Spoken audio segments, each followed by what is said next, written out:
You are now tuned into the Cut Game radio show hosted by Groom City. It's the Cut Game radio show. We let them know we stay true To the Cut Game. Yeah, that's how we do. It's the Cut Game radio show. We let them know we stay true To the Cut Game. Yeah, that's how we do. It's the Cut Game radio show. We let them know we stay true To the Cut Game. Yeah, that's how we do. The Cut Game radio show hosted by Groom City.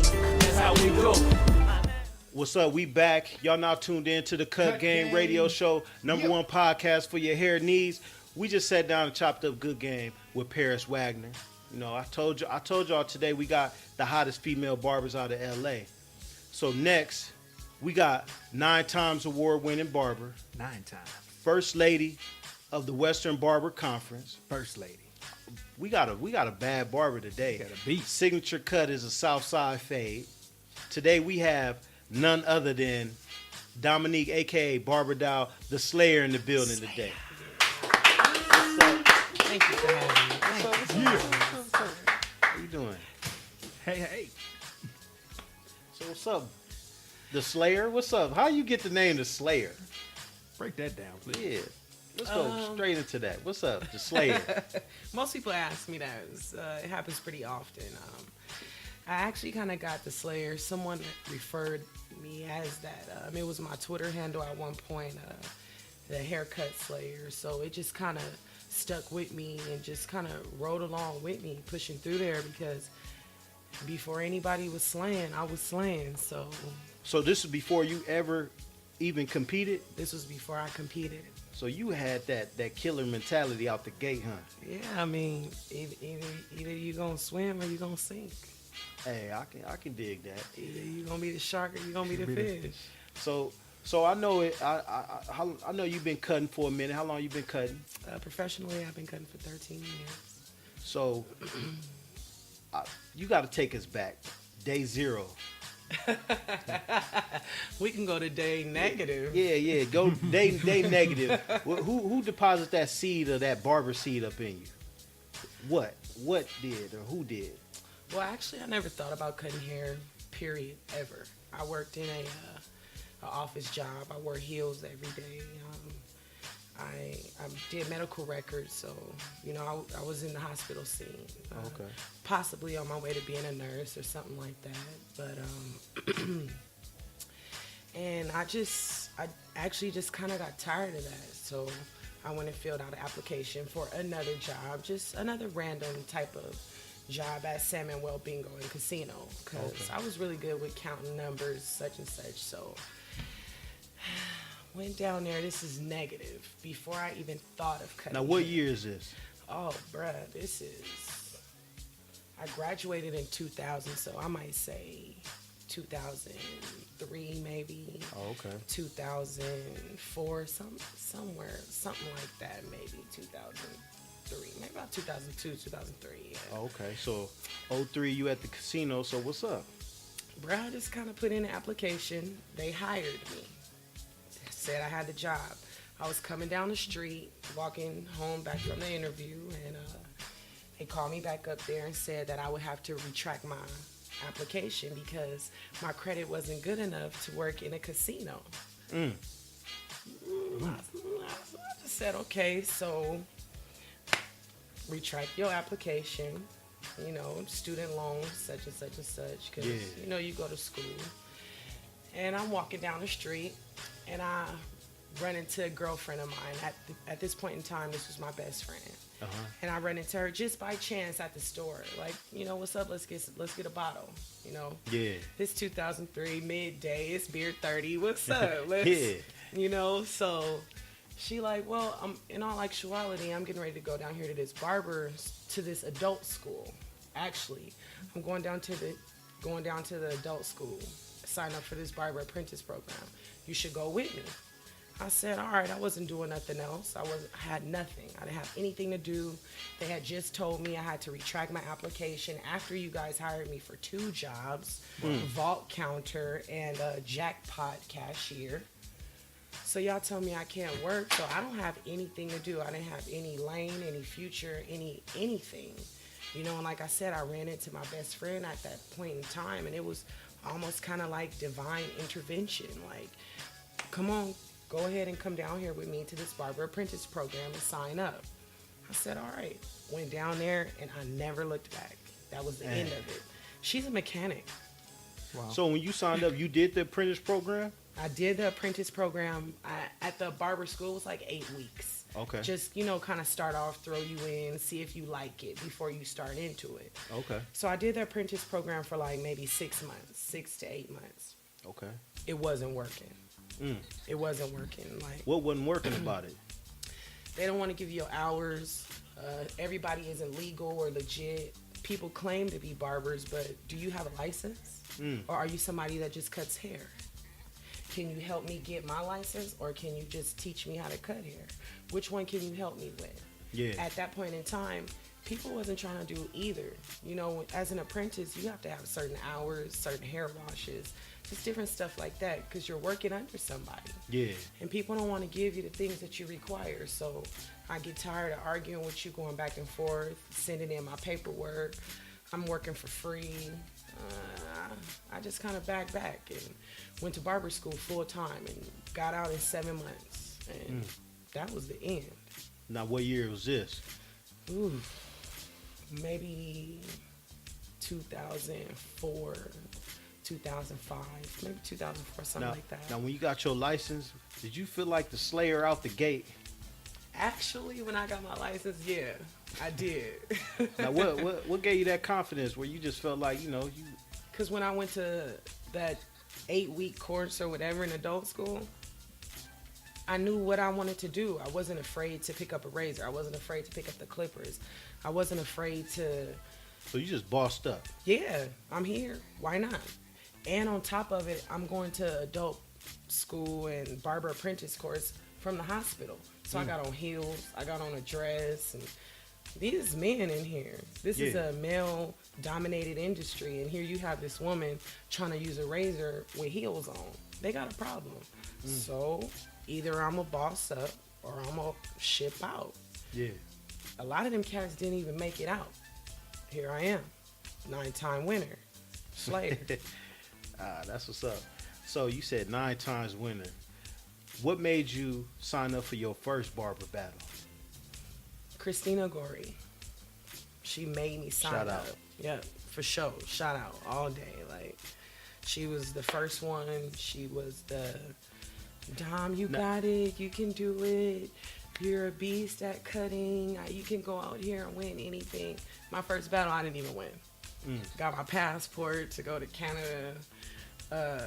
Major Faye, shout out Major Faye. Derek, you are amazing. Your barber battles are amazing. They continue to be amazing. Shout out, bro.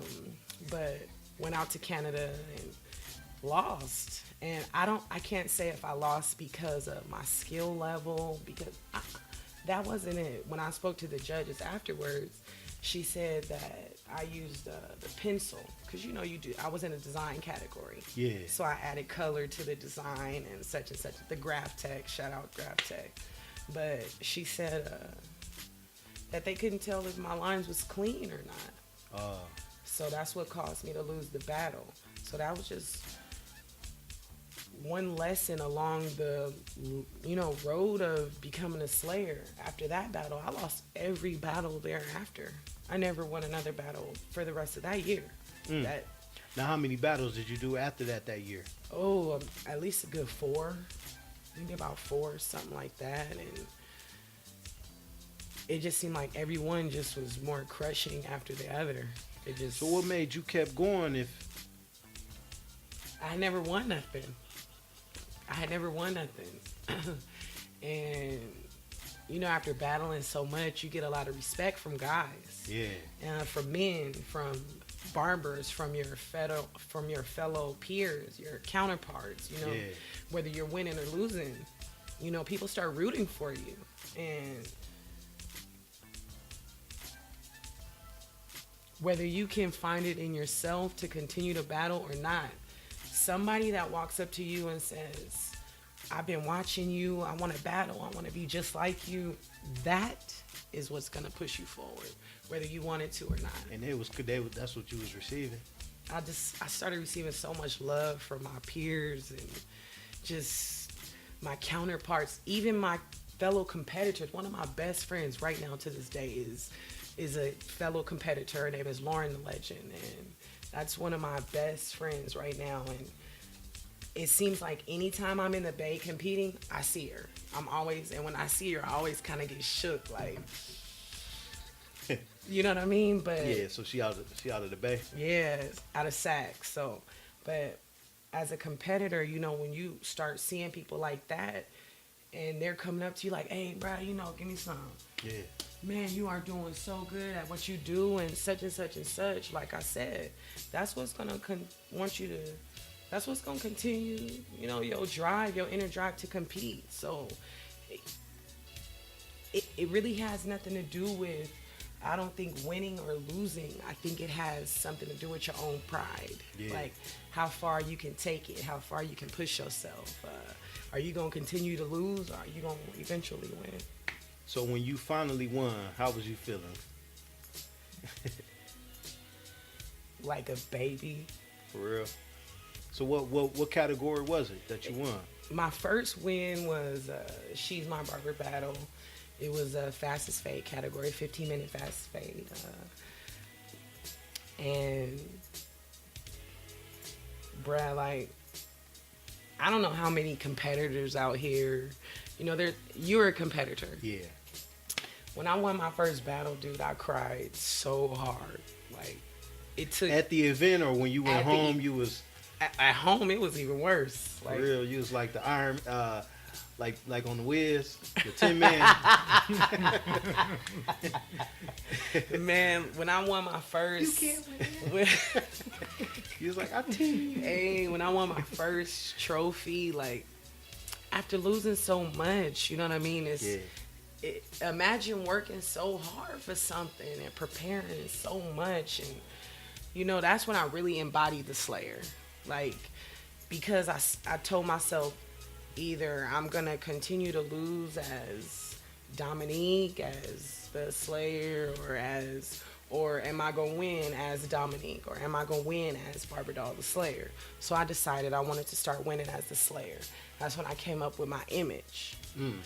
When I battle, I have my own look, my own signature now, what's that style. look? Share that look with her. What's that look? Well, when I battle, I like to dress up in, you know, different costumes or themes. My signature is black lipstick. It's very recognizable. I'm always dressed up, so I get a lot of love from, you know, the community, our barber community, because they never know what I'm going to do. It's always, what you going to dress up this time? What So you got that showmanship, huh? I got that from Christina, too. She said, don't nobody know you. If you want them to know you, you got to make them know you. I can dig that, for real. So I just kind of float through and do me, and hey, you know, give them that Ronald Reagan, the deuces. So we ask everybody this, but what's your go-to tool? Actually, I would have to say my go-to tool might be my thinning shear, low key. So when you packing your case up to go battle, I have to have those. gotta have that thinning shear. I have to. I know it sounds weird, but I have to. Because with my thinner, sometimes I like to go against the grain on the top. That helps with the fade, with a reverse fade. It's a secret that a lot of people don't really kind of touch on.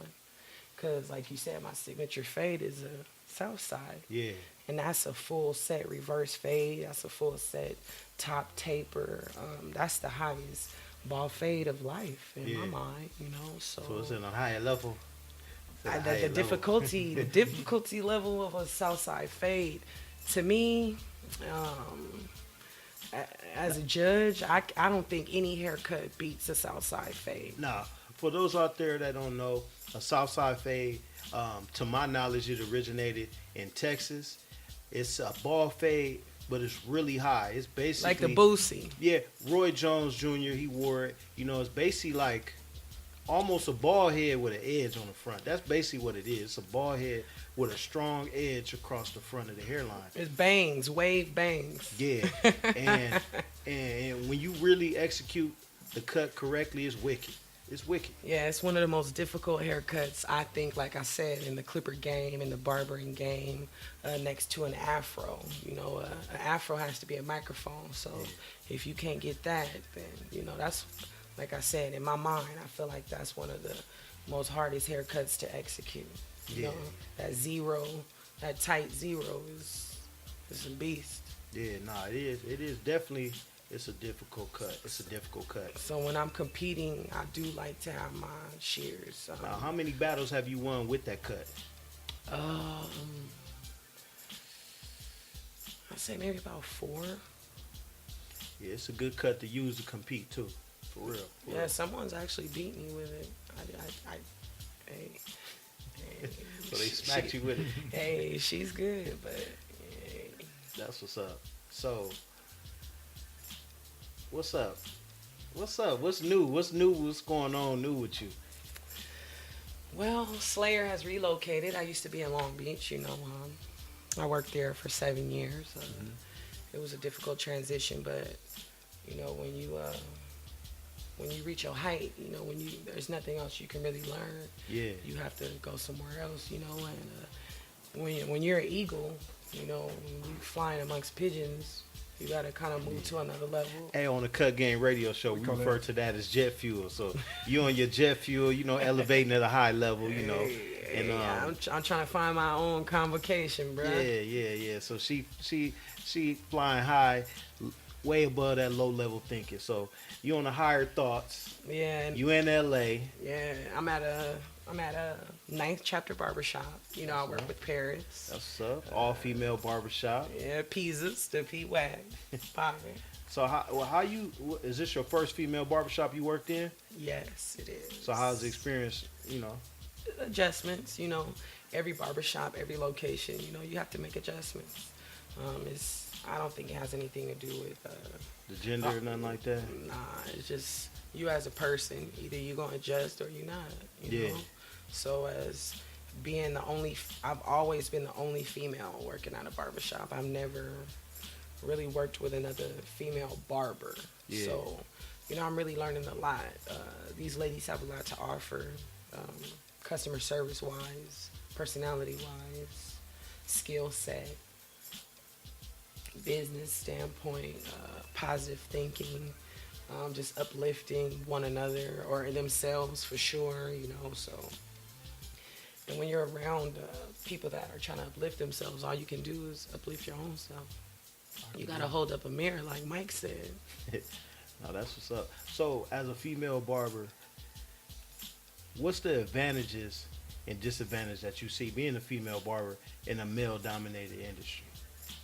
First, we're gonna start with advantages. Okay, what's the advantages? I think advantages we have in a male-dominated industry, especially as barbers. First off, we're females. Yeah. Period. That is our advantage. Male will always, you know what I mean? Magnetize, or they will always, you know, drift in because we just have that softer kind of touch. So when you're getting a razor used on you or you're laying that hot towel on you, it just seems a little more gentler when a woman does it. We just have that type of effect, you know. More men go to sleep in women's barbers' chairs than they do men, in my mind. So y'all got that nurturing effect, cats just sitting there cuddled up. Hey, we was born Curled with up. it. We was born with it. You know. Don't curl up in my chair like y'all doing in her chair. See, I don't mind. Curl up. Yeah. It's okay. I'm gonna just charge you for it. But you know, just like I said, just talk. We have good conversation because sometimes men. So they getting that female perspective when they come in there. They don't, get that. like I was just gonna say, they don't always want to talk about sports all the time. Yeah. Sometimes they do, but not all the time. Sometimes they want to talk about other stuff, what goes on in their real life. You know, You be giving them good advice. You try to, yeah. For the females, so they can keep everything sharp. Yeah, of course they ask us, you know, where to go, what to do, who we like. Yeah, of course, you know, we get asked all the advice, all the good stuff, all the secrets, all the. So you lacing them with some good game, some good game out there. Oh, yeah, Slayer trying to hook them up. That's what's up. You know, I got my game. Yeah. You know, I ain't You ain't leading them astray. I'm trying not to. You know, Okay. trying not to. So what's the disadvantage? We didn't even finish with the advantages. Oh, I'm thinking, it's more than one. Let me Yeah, of course. You know what I mean? There's tons of advantages, but we'll go to the disadvantages because they kind of stand out more. Yeah. Disadvantage in the barber industry, same as advantage, being a woman. You know what I mean? That's a disadvantage in itself in this industry with it being a male-dominated industry. Some men don't want a woman cutting their hair. They don't want that soft touch. They don't want that because they don't feel like the job is being done correctly because they're used to a certain way of being handled, a certain way of being cut, a certain way of being touched, a certain way of being spoken to. We don't operate the same way. I don't operate as your 50-year-old barber. I operate as Dominique. Yeah. I don't operate as him or the way P-Wag, or I don't operate the way anybody else operates. I just operate the way I do. So if I'm not handling you, the way you want, it's probably because that's what you're used to. So that's one disadvantage, that we have, and it goes a long way, just being a woman. I don't know about you, but when a man comes to the barbershop, they don't say, "Can you do a ball fade?" They go in there and say, "I'm looking for you. I'm looking for a haircut." "Oh, okay, I got you." And they have a seat. Yeah. They don't question you on your skill level. They don't question you on if you know what you're doing or how long you've been doing this. They're not going to ask you that because this is a male-dominated industry. If you see a female mechanic, you're going to wonder, can she change my oil right? Well, bruh, she's here. Yeah. She's here, so she probably can. But if it was a male mechanic that pop up from under the car, you don't have no problem. But he may not know what he's doing. But due to the fact that he's a male, he got a penis, now y'all got something in common. Yeah, I mean... Yeah, that part. Hey, can I get an ad lib? Oh, you quiet over there too, y'all. Man, y'all go ahead and link up. Go ahead and link up. Hey, the way she said that, I was like, I don't want that much. But you know what I'm saying, though. Yeah, You know I'm what I like- mean? Like, it just, excuse me, like just the level of trust, amongst one another, amongst men, it's just, more brotherly, so Yeah. it just, you guys congregate a little bit differently, y'all level of trust for one another.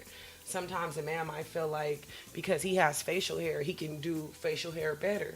Some man might feel like because I'm a woman and I know what I like to see, then I might be able to do it better. So it's just so many different perspectives that you can get from a male and a female barber, or from a male customer coming to a female barber that, man. But you know what I noticed? Just customers, when they got a female barber, they be really pumping that up. They be hyping it up. They actually love it. Yeah, they love it. actually love it because it's kind of like a gym. Yeah. It's something that you don't really expect to have. Like I said, when they get a female barber, they expect her skill level to be less than. They expect her skill level to not be up to what another male barber, or what they're used to having, or what they're used to seeing on the gram, or, their friends at school. That might be what they're expecting to come from a male barber, but it probably came from a female barber, because I know I done barred a gang of cats out here. I done whooped on a gang of cats in these battles. So, and we don't have anything in common except that we cut hair. So Yeah. No, you definitely very skillful, because I've seen you. I seen Barberdoll The Slayer in action, and I mean, she cold. You definitely a vet. I'm not a vet. You a vet on that. Competitions you done. I've done my share of competitions. Yeah, you a vet. You certified. You verified. 9 Hey, times. we need to do a tag team. We need to do a tag team battle. I'm with the tag team battle, So, First Lady of Western Barber Conference, how did that come about? Western Barber Conference actually reached out to me to come and do a Burbank show with them. The Barberdoll, that's what it's called, the Barberdoll show. It was out in Burbank, and they reached out to me to come and teach and showcase at their booth, and we just clicked and we worked out, and they asked me to, join up. And Now, for those out there listening, watching, who is Western Barber Conference? What is it?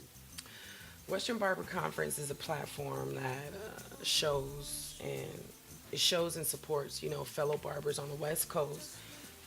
We like to showcase everybody's work, on our side of town, on our side, which is the West Coast. We support everybody. We try to boost you and your work, to a whole nother platform, and just try to get you out there. We hold barber battles.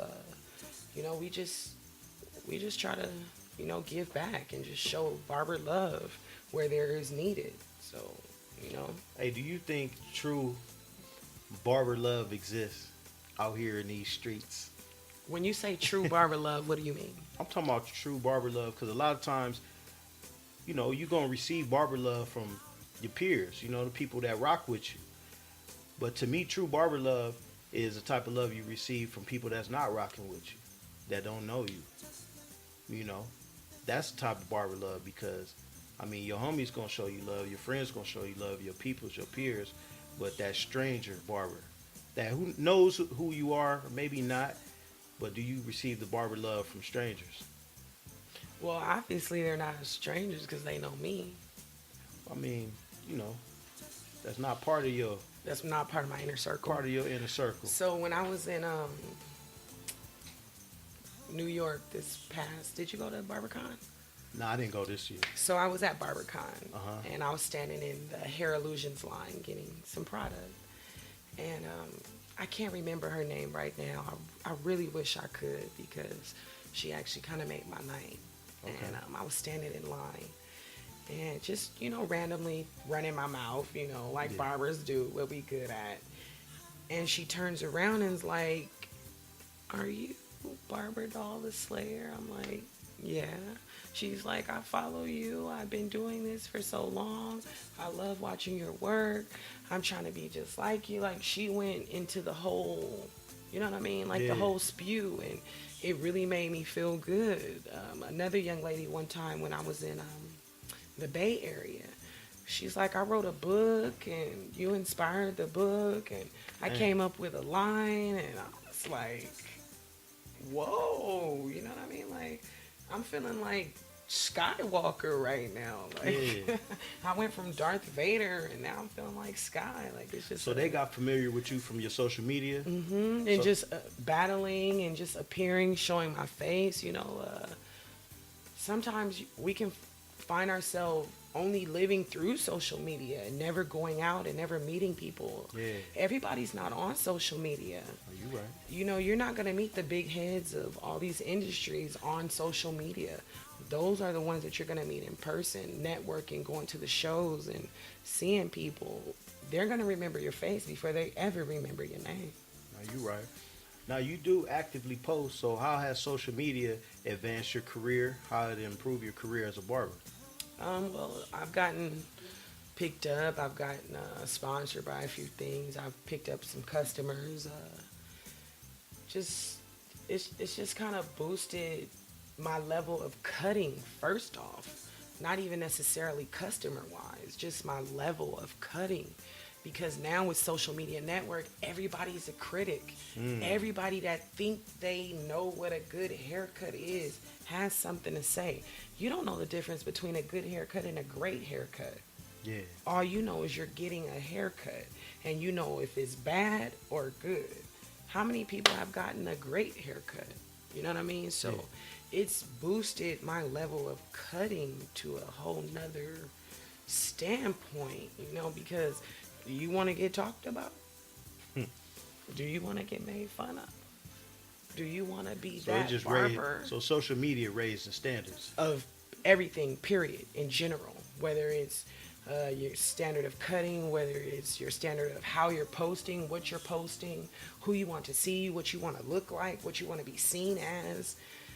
Social media is unfortunately just controlling everything. Do you watch, it kind of reminds me of this episode. Do you watch Black Mirror? Anybody? Nah. So there's this show on Netflix called Black Mirror, and there's this episode called Nosedive, where the girl, social media is like ruining, it's like running her life. She is used as her money, as her everything. She has to have a point score just to get into her apartment building. And if you don't meet that score, you're sleeping outside tonight. So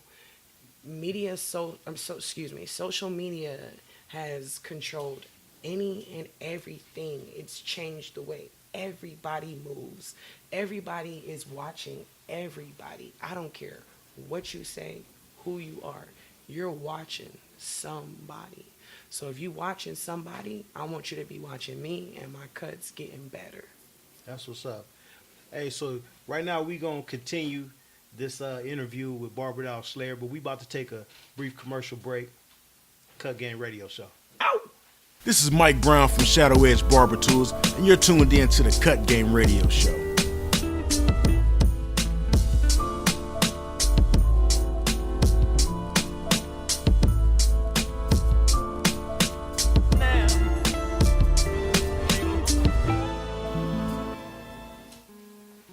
And then you got the sad music. Hey, we back. We back from our break. This is the Cut Game Radio Show. Hey, during the break, what's up? Share with us. Y'all was going in right now. So how Good they stuff. coming It's into the good stuff. barbershop, seeing the Slayer? Come on, Slayer. If you're gonna say it now. I didn't say it in the first place. What they be wearing though? What's They the come in there in clothes. Nah, but what's the craziest? What's out of line? What they been? How they? You know, as a female barber, cats like to come in there, with no underwear on and their little basketball shorts, and they sweatpants, because now the gray sweatpants is like a girl in a sundress. Yeah. You know what I mean? Who's in the shop free balling? Ooh, customers is free balling. Who is free balling? Hey, y'all got AC though. I mean, we gotta come with. Is it hot or AC? something, or Yes, AC. Oh, okay, 'cause AC on if y'all fleek. got cats balls overheat, you know what I'm saying? They like gotta come in there like, man, I gotta come with no drawers in our hot shop. So y'all shop is cool climate, right? Yes, the shop is cool So climate. they choosing to do that to try to I don't know show what you a they, little something. I don't know what they try to do when they come in there, but like I said, if that's what you want to show, I'ma look. I'ma check for it. I'ma peek game. I'ma mention. I see you with the basketball shorts on. I see you with the sweatpants. I see you. You know what I mean? Because like I said earlier, at the same time, you coming in here in an all-female barbershop as a man with no underwear on. You know what it is. You slapping every which way. Yeah. You think that it's cute, bruh. So at this moment, I'm about to embarrass you and make you feel uncomfortable as a man around all these grown women. Because this ain't what we So here how you for. gonna embarrass him? Bruh. He might all that attention, bad Look, publicity. you is- stuttering right now. Hey, some you people stuttering right Hey, look now. though, some people like bad Hey, publicity you is good fully publicity. clothed. Listen, You bro, know I what got I'm on Timberland boots. Like, stuttering. Like, You that's know. just... most men aren't used to being put on the spot. You know what I mean? That's true. So they expect us women to just kind of overlook stuff and, be subtle because we are subtle creatures. We are gentle creatures. That's just what we are. But Hey, sometimes... but baby boy says y'all unstable creatures. Hey, even a creature got a nail, though. Yeah. We got claws, bruh. Yeah. Stable or unstable. True that. Get them if you want to. True that. Yeah. I can dig that. So, I forgot what we Yeah. So, I'm tripping Yeah. off what Jeter was saying. They Camel clutch. the eagle claw with the ladies in the barbershop. Ladies, why y'all going to the barbershop, into these male barbershops, acting as if y'all have no manners wearing these clothing that's just, And they as he called it, camel clawing. Like, Gotcha. and they all going to Jeter chair. All of them sitting in Jeter chair too. hey, Jeter is the man, bruh. Jeter Jeter baby, is the man. Jeter baby mama mouthpiece, man, is crucial. You work next to him, you gonna see everybody kids. Thank God I don't work next to him. I work All in the an child seats. all-female barbershop. 9th Chapter, Fairfax, 332 North Fairfax, Los Angeles, California, 948. Holla. So, now look, I ask everybody this. If there was a barber code, it's going to be we going to come up with the barber code of conduct. But if there's a barber code of conduct, what code would Barberdoll Slayer, write up in that? Never be afraid to refer your customer to another barber if you cannot take care of them.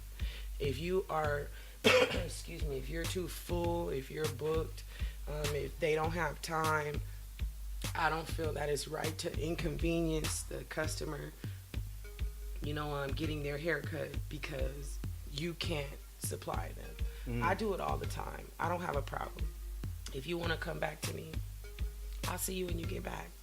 If I can't take care of you, I want to send you to somebody that's going to be able to take care of you. Yeah. Do a good job, not a job that I know you're going to come back to me because they didn't do just as good of a job. I don't feel that that's right. I think that barbers should have the ability to be able to have the confidence in their own skill, in their own work, to be able to refer to another barber. That would be my code. Because to try to get a barber referral from another barber is one of the hardest things ever.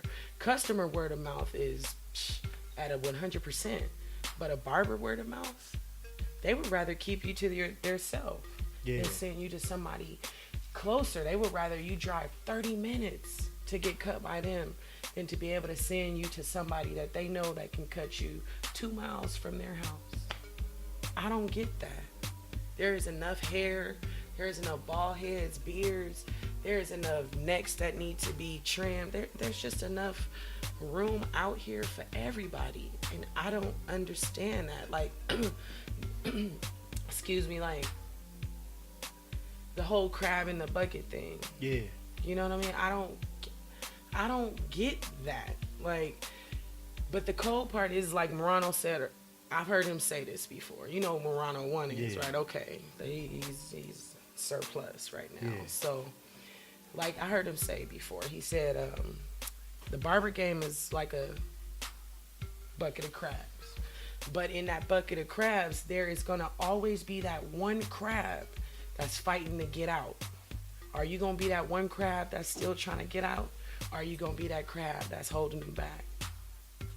That's my thing, That would be my code of conduct in barbering industry. Refer your customers. Never be afraid to send somebody that you can't take care of. Hey, I like that code. And we will add it to the Cut Game Barber Code of Conduct that's coming out real soon. Bruh. Yeah, real soon. Y'all gonna see it. Bruh. 2018. Bruh. So it's, client referral, like I said, it's just something that we're lacking, along the lines of honest, real barber love, Not saying it doesn't exist. Real barber love exists. There are barbers out here that really love one another, that really cherish one another's work, that really look up to one another, that want to replicate, be like, duplicate. There are barbers out here that really want to be a barber, that love being barbers, that embody that term of being a barber. Whether it's a celebrity barber, a shop barber, a house barber, a mobile barber, a competitive barber, a barber instructor, I don't care what it is. If you embody that, then be that. If you don't, move along. that's what's up. Well, man, I appreciate you stopping through the Cut Game radio show. Right now, I'm going to get a stage to you. Go ahead and let them know where you at, where they can find you, what's going new with you. As y'all already know, my name is Dominique. My Instagram is Barberdoll The Slayer. You can find me on Facebook at Dominique Evans. This year, just be expecting to see me a little bit of everywhere, trying to do a little bit of everything, just trying to be seen by a little bit of everybody. Feel free to holler at me. Send me all type of emails, all type of Instagram messages. My email is masterbarber420@gmail.com. It's 420 because that's my birthday. Hey. So, just feel free to, just reach out. Whether it be for anything, whether it be for a young lady barber that's out here trying to move forward, whether it's out here for a male barber that's out here trying to move forward. Being a barber is genderless. Your clippers don't know if you are a male or a female. All they know is that they are working, that they're turning on, and that they are doing a good fade. Always remember that. Clippers are genderless. One love. That's what's up. So that concludes our show today. Tune in next week. We're going to have somebody up in here sharing something with y'all. I want y'all to continue to hit us up on our DM at The Cut Game, and also you can shoot us those emails at thecutgame@gmail.com. Y'all stay elevated, stay on your jet fuel, stay groomed. Peace.